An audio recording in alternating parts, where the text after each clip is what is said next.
That. What kind of women are you? Why do you set up massage parlors in every place you go and turn tricks and jack people off all over the world? Why do the What police? kind of person are you? Why do the police ignore that? I want Because they're getting jacked off. No. Yes, they are. I rest my case. See, like, who's protecting their children? Where are the fathers of the children? Why is it that I could go buy a child today? Where's the parents? I shouldn't be able to go buy a child. You go over to Chicago and try to buy somebody's child. Where can I go to do that? What brothel is selling black toddlers for sex and snuff films? None. You would get the police called on you like normal people. These people can never open their filthy mouths about anything.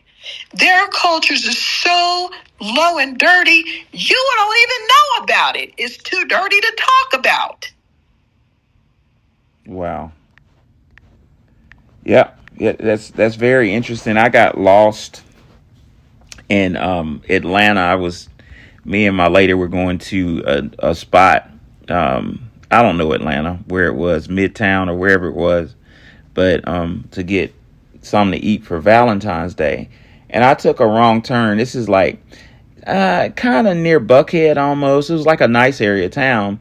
And no shit, ladies and gentlemen, it was a street that for about a mile, and we're out at like 11, it was a bunch of massage parlors on each side of the street that had, Japanese, so Tokyo spa and,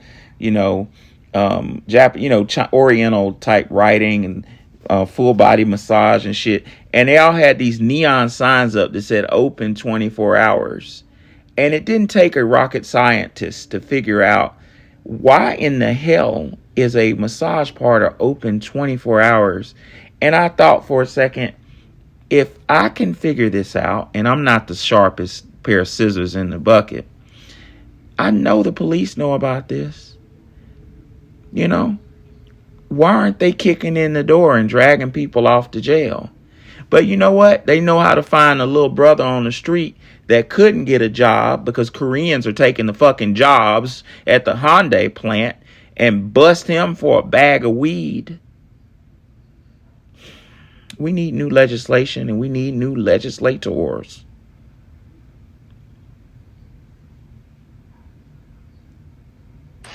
They're just duplicitous because, say, for instance, you remember the little boy that just got out of the house and went to Chick-fil-A and everybody just, oh my God, he just left his house. Oh, and the police put him in the car and took him home, climbed the gate and took him home.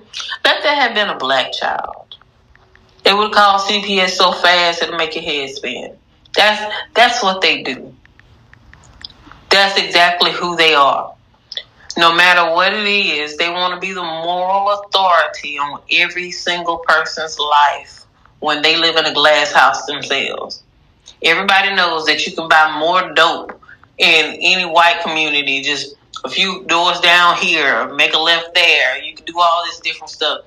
But they don't want to police their communities. They just want to lock all of our people up. Stuff like that.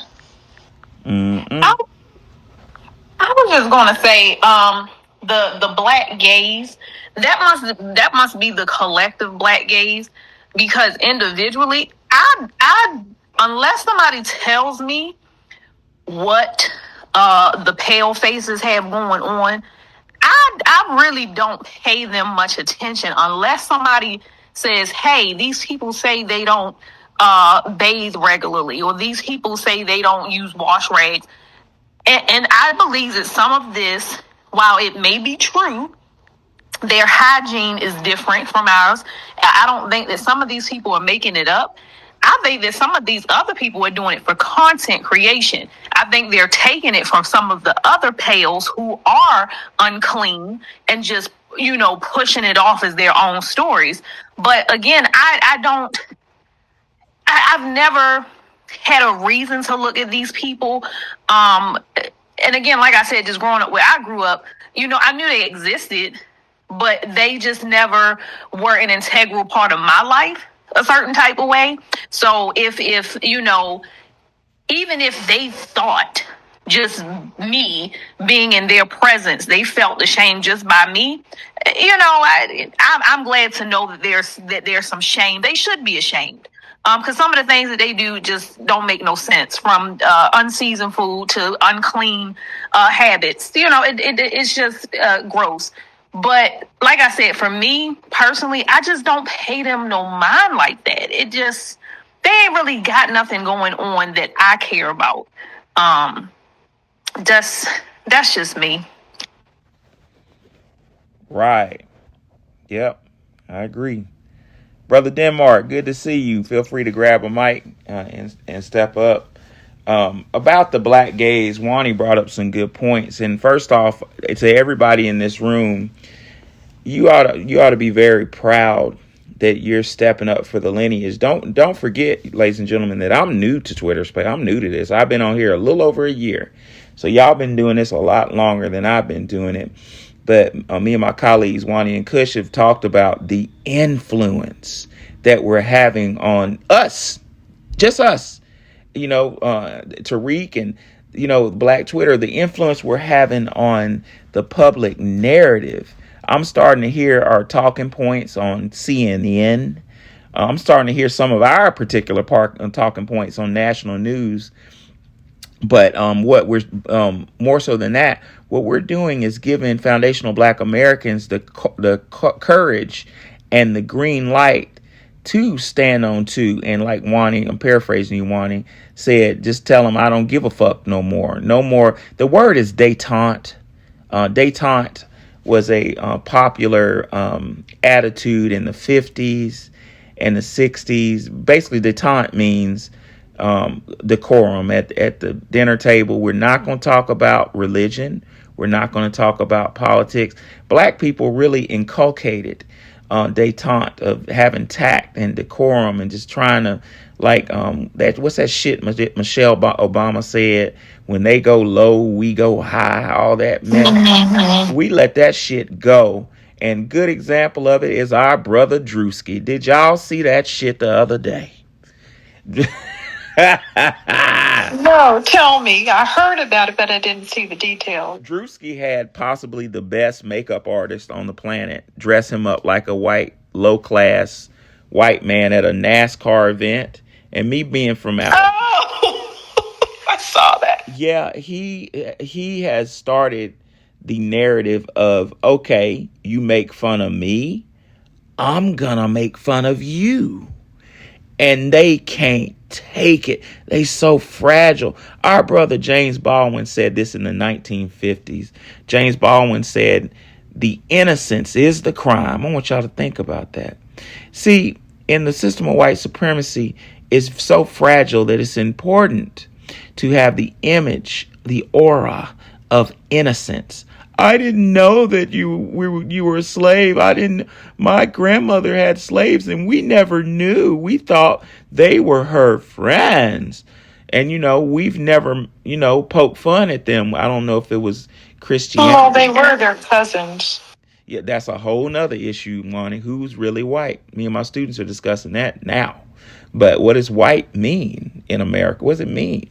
Well, what Drewski has opened the door to is a narrative shift of, you make fun of our idiosyncrasies and you make hyperbolic media about Black Americans in a caricature way, like, for instance, what's the movie Birth of a Nation? Okay, well, your turn. Let's make fun of you. And Drewski dressed up like the white guy. And Drewski didn't do anything or say anything that was outlandish or disrespectful. He really portrayed a class of white Americans that I know from Alabama. I know so many of that character that go to Talladega. Talladega is about 25, 30 minutes outside of Birmingham, where the NASCAR goes. They go out there and they wear those hats and they say, I love America. Woo! That's my whole childhood, right? He portrayed life as it is in Talladega. And I didn't turn the volume up to see what was happening. Now I know all about it. I'll put it in the comments for you, Wani. You'll never forget it. It's delicious.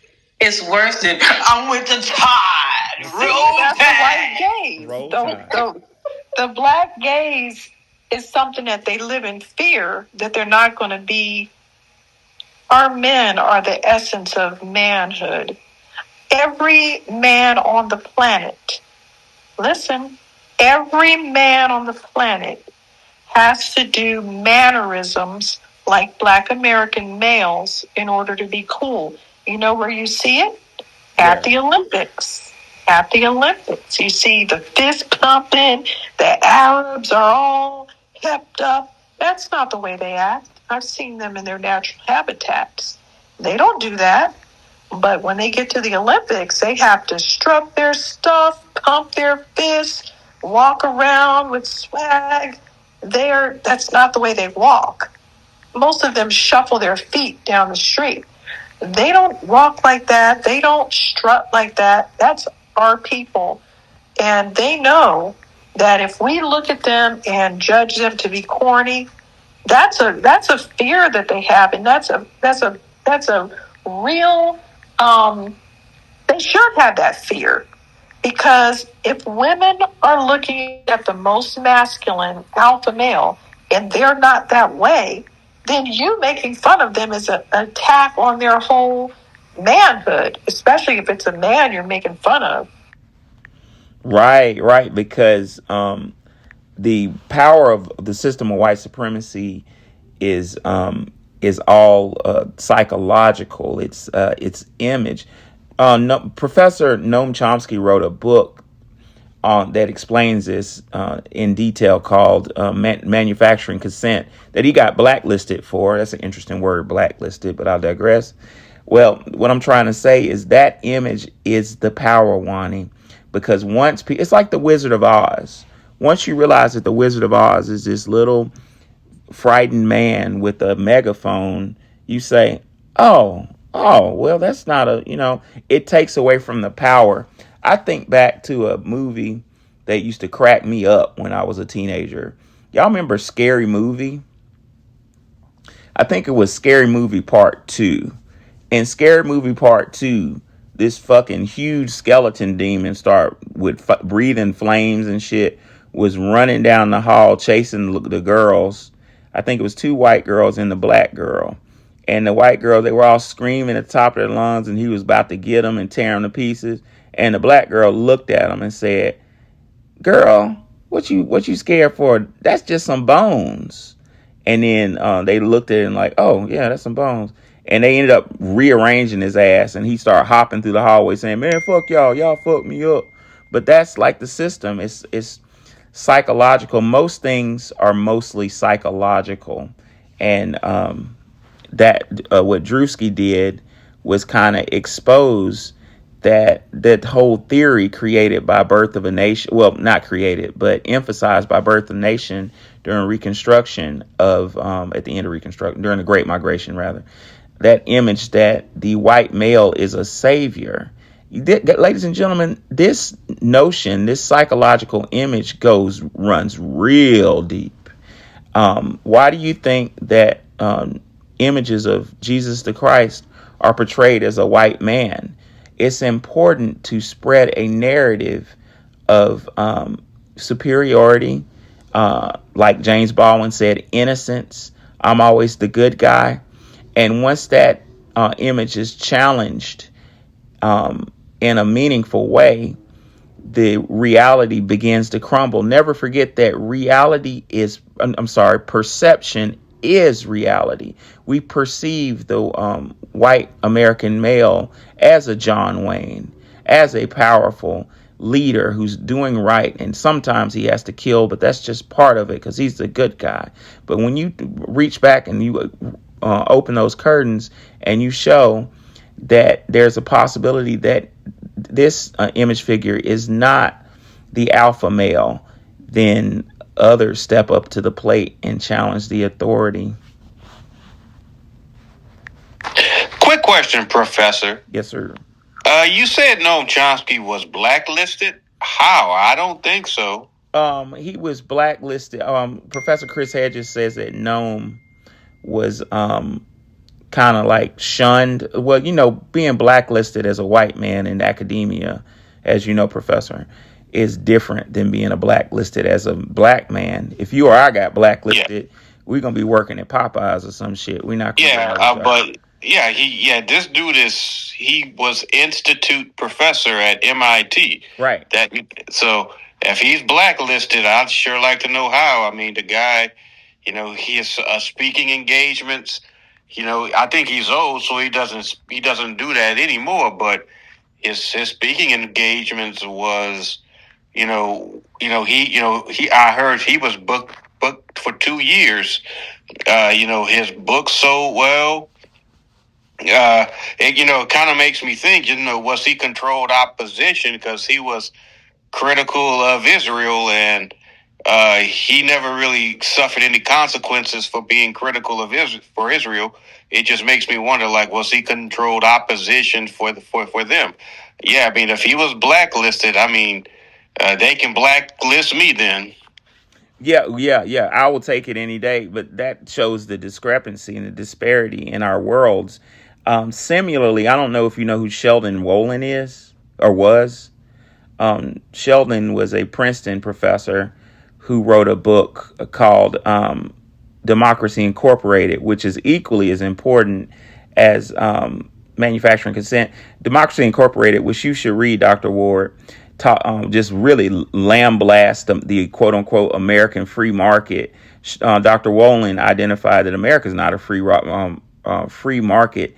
He calls this shit inverted totalitarianism, and basically he says that in America corporations are on welfare, and we're the working people. How it's portrayed, like the that trickle down economics ideology, like the rich are going to support the poor and it's going to trickle down. Sheldon Wolin in his book inverts that and says, no, we're paying. Corporations are on welfare. And Sheldon was blacklisted the same way. Now, Sheldon died professor emeritus at Princeton. They didn't fire him because they don't get fired. We do. But the way that Noam was blacklisted, just like Sheldon, is he wasn't invited to the dinner parties anymore. And professors would just walk past him on campus and not talk to him. Keep in mind that MIT is basically a wholly owned, allegedly, let me say that again. MIT is allegedly, according to Professor Chris Hedges, a wholly owned subsidiary of the Defense Department. That's where weapons are created, and and I've heard alleged theories that no, that's true. Okay. At one time, 90% of the funding at MIT was military. Yep. But to answer your question, sir, his blacklisted was a social thing. Like Noam was no longer invited to the parties after that because it was a no what he did. You're never supposed to speak against the corporate system. I wouldn't want to go to those parties either.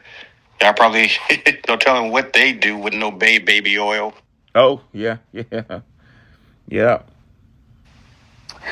know what, Professor, as I was sitting here and I was looking at the black gaze, I was thinking to myself, like I said, because I've never been a black gazer, but to black gaze or not to black gaze, that is the dilemma for many foundational Black Americans. And the reason why I say that is because I think Tariq has talked about this either on one of his lives or one of his spaces a while ago. This has been a while, but many of us foundational Black Americans can probably relate to being in private or public sector, working in corporate America, wherever you work, and you'll have people of the dominant society, especially let's say a Black woman and a white woman. We'll just use black and white for basic purposes. You'll have a Black woman and a white woman, and that Black woman, she comes to work. I'm here to do my 8 and skate, do my 4, out the door, do my 10, and I'm in the win. Whatever it is that she's doing, she's there about her business, and then she leaves. But the white women on the job don't understand, why this Black woman don't come in and kaka and kiki. And again, these are not terms that the white women will use. They don't understand why you don't come in and you don't talk to us about your weekend. Like, what did you do this weekend? Oh, I didn't do anything. I just relaxed. I, ran errands, whatever. Keep it very short. And so what I realized is that whether we gaze or whether we don't gaze, whether we interact or whether we don't, it's like this balancing act with interacting with these people. Because if we gaze too hard, then they question whether we're judging them. If we don't gaze and interact at all, then what's wrong with that person? Are they angry? Are they upset? They take everything personally. They're very sensitive to the fact, like I said, that I believe many of us really don't give a damn about these people one way or the other, which is why they are constantly making their way into our spaces, because they know we would never, ever go into their space. Like, we're not seeking them out. For the most part, the majority of us are not seeking them out. It may be a couple of stragglers here or there that, want to sit and see what, the pales have going on. But the most of us, we have enough going on in our own community to keep us occupied. It's kind of like children. When a child is happy where they are, for the most part, and my 80-some-year-old cousin, my great-grandmother and my grandmother's sister, her oldest sister, they were having babies at the same time. So my grandmother and her niece were about the same age. So that's why she's my cousin. Y'all didn't need that, but I wanted to give y'all that information. But anywho, my 80-some-year-old cousin, she was telling me, she said, we didn't really know we were poor. We were just fine, not being around, white people. We were just fine. She just kind of like danced around it, but she's kind of like, we were good.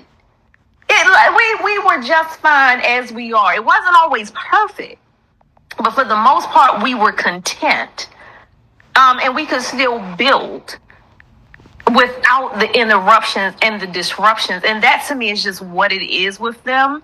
It's just a lot of just chaos, confusion, and disruption. But I just wanted to say, whether we black gaze or whether we don't black gaze, they are very, very sensitive about our interactions or lack thereof with them.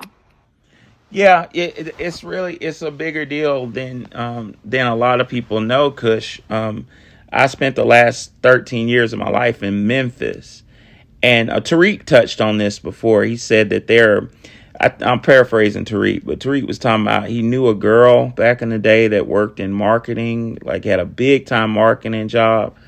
Maybe it was in New York or something, but he was like, this girl was telling him that there's a whole floor at this corporation that just studies everything Black Americans do and summarize it and briefs it to stay ahead of the trend. And I believe that, because when I was in Memphis, the little boys in Memphis, the FBA boys, got a dance called juking, and that shit fly as hell, man. Like they try to teach me how to juke. I can't do it, but it makes you look like you're moving, but you don't. It's hard to explain. It's almost like a moonwalk, but it looks better. Well, I would see, I taught at a college in South Memphis, which is Young Dolph's neighborhood, like the heart of the ghetto. And I would see Japanese men, with the little boys, like taking notes and filming them and shit. Like, we are studied. Like Wani said, we have main character syndrome. People study everything we do. I bet you it's some reporters or some shit on incognito studying our room right now to find out what we're doing. I'm not gonna profess to know why, because I hear our talking points on CNN and shit, like our specific talking point. But I'm not gonna profess to know why. That's something I'm trying to figure out. Who are we? We're the only ones in this equation that don't really know who we are. I've theorized that we're related to the ancient Kemites based off the research of Jacob Carruthers and by our late brother. I heard he died, Bobby Hemmett. I don't know. I can't prove that. Chancellor Williams touches on that in Destruction of Black Civilization. But whoever we are, we're so important that we are ferociously studied by the dominant society. A lot of money is trying to get ahead of our trends, even our trends in the hood, man, like with the young men. They want to know They how love to. They love all the trends from wherever they are. But I think the first time that we were really paid attention to when we became free, that was a source of. Uh-oh. Can y'all hear me? That was a source of. That was a source of a lot of fear when we became free. Mm-hmm.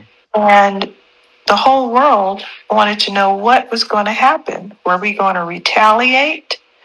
What were we going to do? And so some of the things that we did was Wani, I think you're breaking up, or I'm breaking up. Can y'all hear me? No, it keeps muting. It keeps muting. Weird. Yeah, so where did it break off? Okay, so one of the first things we did after we were free that the world was looking at is we participated in political processes and got different offices. People looked at that. Then we participated in sporting events and people looked at that. Now you've got a big black guy boxing a white man. This generated the wealth and the interest that you see in sports today. We generated that. People wanted to see those matchups. And then when we were in Major League Baseball, we had the Negro Leagues. They came over to see what we were doing over there.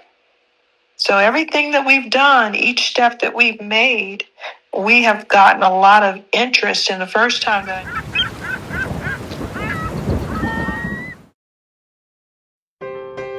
Black students, we need to know our history.